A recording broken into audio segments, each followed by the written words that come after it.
Bismillahirrahmanirrahim.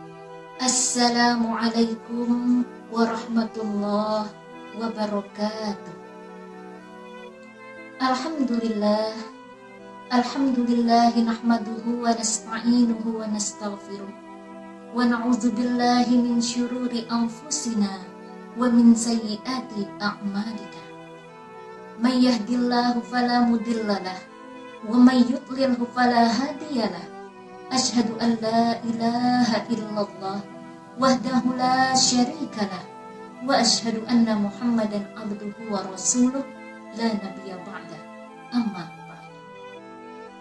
Kaum muslimin dan muslimat yang dirahmati Allah Subhanahu wa taala, merebaknya wabah pandemi coronavirus disease 19 atau lebih dikenal dengan COVID-19 menelan begitu banyak korban di seluruh belahan dunia.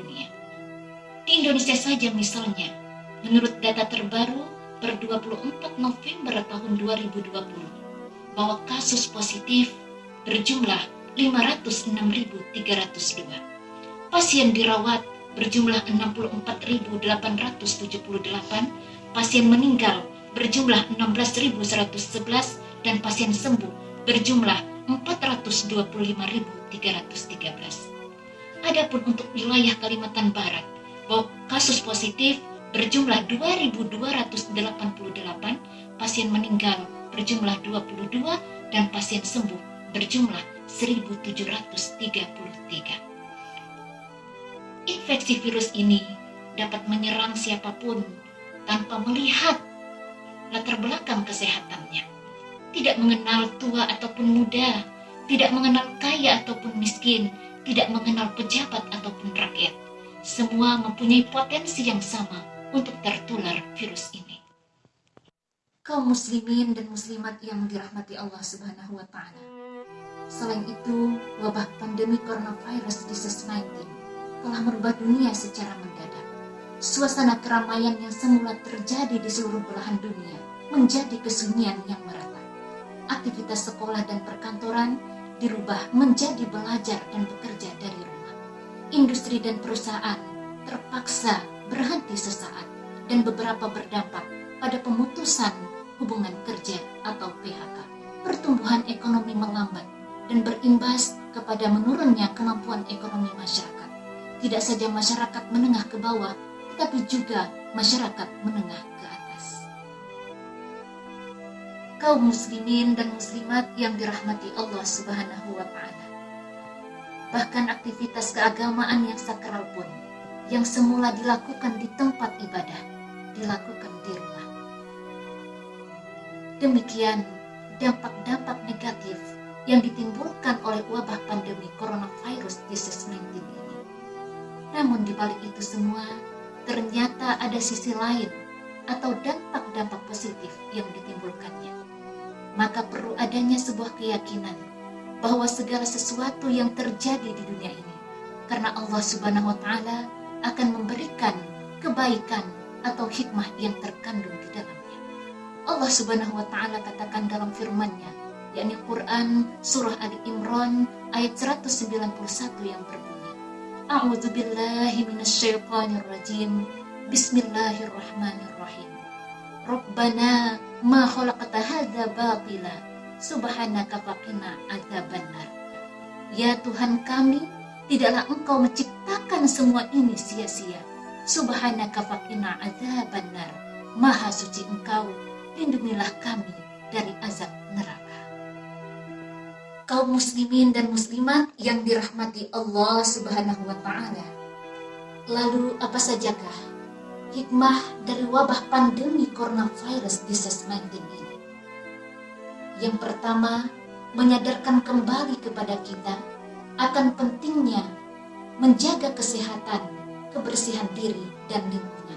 Islam sangat memperhatikan soal kebersihan, baik kebersihan jasmani maupun rohani.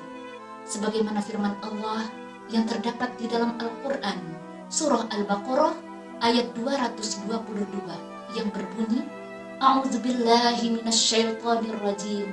Bismillahirrahmanirrahim. Innallaha yuhibbut tawwabin wa yuhibbul mutatahhirin. Allah Subhanahu wa taala menyukai orang-orang yang bertaubat dan mensucikan diri. Menurut Quraisy Shihab, bahwa maksud dari ayat tersebut di dalam tafsirnya Al-Misbah, beliau mengatakan bahwa Allah Subhanahu wa Ta'ala menyukai orang-orang yang banyak bertaubat dan orang-orang yang senantiasa bersuci dari kekotoran dan kekejian. Hikmah yang ketiga adalah dengan adanya wabah COVID-19 ini melatih diri kita untuk menjadi orang yang sabar. Seperti halnya para tenaga medis bersabar berada di garda terdepan merawat orang yang sakit. Para pekerja kantoran bersabar untuk bekerja dari rumah. Para pelajar dan mahasiswa bersabar untuk belajar. Kaum muslimin dan muslimat yang saya muliakan, terakhir saya berpesan bahwa dalam menghadapi wabah COVID-19 ini ada dua ikhtiar yang bisa kita lakukan. Yang pertama adalah ikhtiar bumi, yakni dengan menjaga kesehatan dan kebersihan sesuai dengan standar yang telah ditetapkan oleh WHO, seperti dengan menggunakan masker, kemudian mencuci tangan dan menjaga jarak. Sedangkan ikhtiar yang kedua adalah ikhtiar langit, yaitu dengan memperbanyak taubat kepada Allah Subhanahu wa Ta'ala, memperbanyak zikir, kemudian memperbanyak membaca sholawat, berdoa dan beribadah kepada Allah Subhanahu wa Ta'ala. Semoga wabah pandemi COVID-19 ini segera berakhir dan hilang dari muka bumi ini. Kaum muslimin dan muslimat yang dirahmati Allah Subhanahu wa Ta'ala, kiranya hanya inilah yang bisa saya sampaikan. Kalaulah ada jarum yang patah, jangan disambut dan dipakai lagi. Kalaulah ada kata-kata saya yang salah, mohon maaf dari ujung rambut sampai ujung kaki. Akhirul kalam, ihdinas siratal mustaqim, wallahul muwafiq ila aqwamit thoriq. Billahi taufiq wal hidayah, waridho wal inayah. Assalamualaikum warahmatullahi wabarakatuh.